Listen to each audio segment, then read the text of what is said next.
हाथ जोड़ना, भगवान के सामने हाथ जोड़ना, मंदिर में जाना, प्रसाद खाना, ये सब नॉर्मल था। मैंने इस पे सवाल नहीं उठाया। लेकिन धीरे धीरे मेरे मन में एक सवाल आ रहा था कि ये गुड्डा गुड्डी का खेल हो रहा है। यहाँ पे हनुमान जी को दिखाया जा रहा है, स्टोरी है कि वो पर्वत को लेके उड़े, हिमालय से श्रीलंका तक उड़ के गए, उड़ता हुआ बंदर। यानी एक तरफ मैं साइंस पढ़ रहा हूँ, फिजिक्स पढ़ रहा हूँ, और दूसरे तरफ मैं उड़ता हुआ जायंट बंदर की बात सोच रहा हूँ। और वो भी कैसा, वो जायंट बंदर ने पूरा यानी पर्वत को जड़ से उखाड़ लिया और उखाड़ के ऐसे हाथ में लेके उड़ रहा है। तो यार उतना प्रोपल्शन फोर्स कहाँ है, कहाँ से आता है प्रोपल्शन? किसी चीज को उड़ने के लिए प्रोपल्शन चाहिए होता है, उसको एरोडायनामिक होना चाहिए, हवा में से उड़ना है। तो यानी नॉर्मल फिजिक्स के साथ तो बैठता ही नहीं है। तो ये हुआ कैसे? कोई सवाल का जवाब नहीं।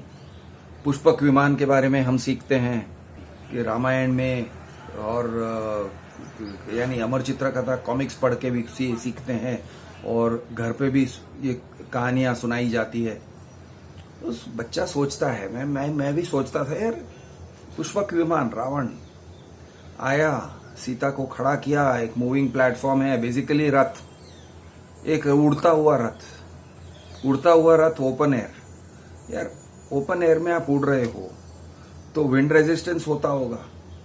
तो ये कैसा डिजाइनिंग था कि आपको विंड रेजिस्टेंस के बावजूद आपने कोई ग्लास के ये विंडशील्ड्स कुछ खड़े नहीं किए।